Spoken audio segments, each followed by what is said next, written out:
cùng gian sao bi khôi hình khăm tu tin gan ra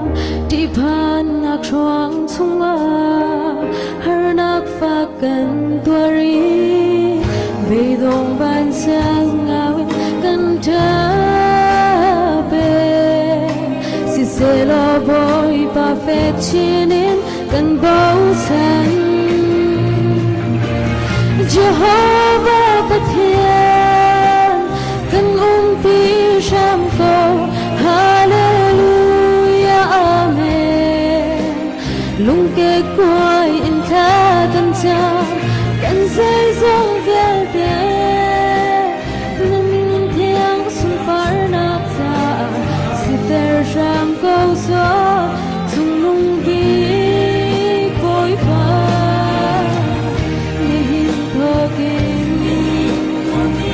Atong lâu dừng ra tiếng kinh vội và nắng mạ thongin mũi đắc chung in cần loạt chân ra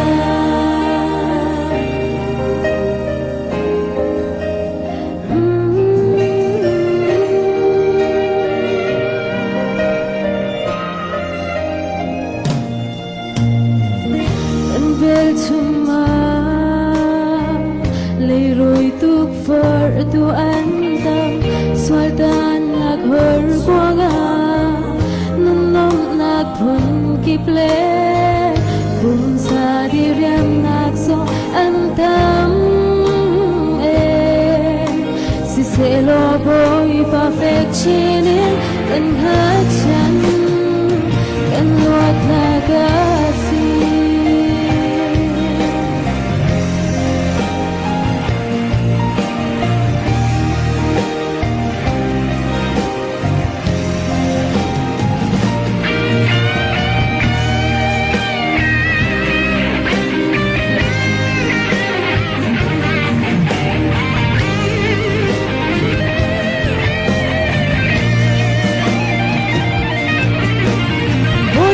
đốt lạc xuống đi khẽ akan chân khâu tu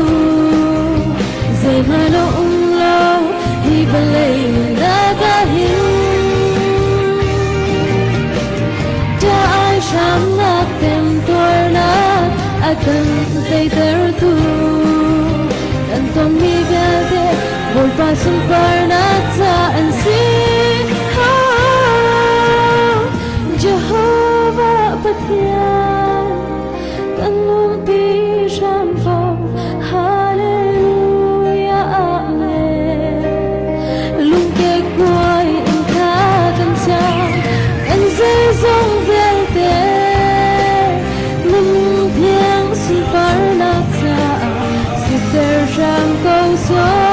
chung lung bi koi pa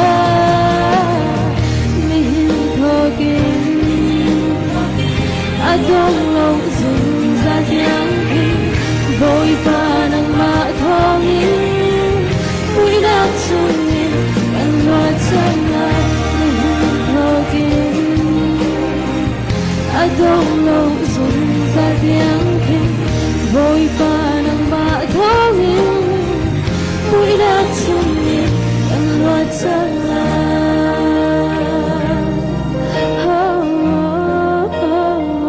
kan loạt chân